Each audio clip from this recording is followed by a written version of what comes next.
Bienvenue sur les eaux paisibles TV, votre chaîne d'édification spirituelle. C'est votre humble serviteur, Alain Tandou, les passionnés de Jésus. Nous sommes le 5 janvier, nous lirons Proverbes chapitre 5 dans notre podcast. Écoute la voix de la sagesse. Mon fils, sois attentif à ma sagesse. Tends l'oreille vers mon intelligence, afin que tu conserves la réflexion et que tes lèvres gardent la connaissance. Certes, les lèvres de l'étrangère ruissellent de miel et son palais est plus doux que l'huile. Mais à la fin, elle est amère comme l'absinthe, coupante comme une épée à deux tranchants. Ses pieds descendent vers la mort, ses pas aboutissent au séjour des morts. Elle se garde bien d'examiner les chemins de la vie. Ses voies sont des voies d'errance, mais elle ne les sait pas. Et maintenant, mes fils, écoutez-moi et ne vous détournez pas de mes paroles. Passe loin de chez elle et ne t'approche pas de la porte de sa maison. Sinon, tu livreras ta dignité à d'autres et tes années à un mari sans pitié. Sinon, des étrangers se rassasieront de ton bien et du produit de ton travail dans la maison d'un autre. Sinon, tu gémiras près de ta faim quand ta chair et ton corps dépériront. Tu diras alors, comment donc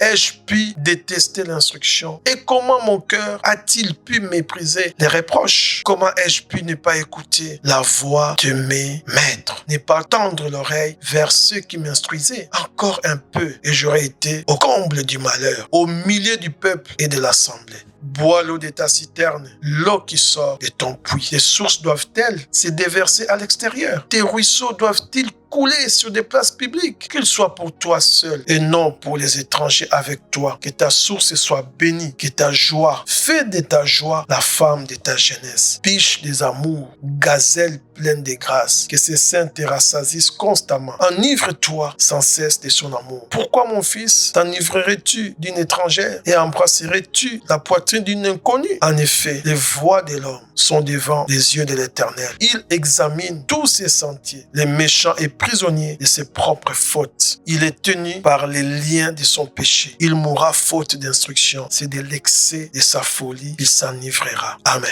C'était votre émission Écoute la voix de la sagesse. Nous sommes le 5 janvier. Soyez tous bénis au nom de Jésus. Amen.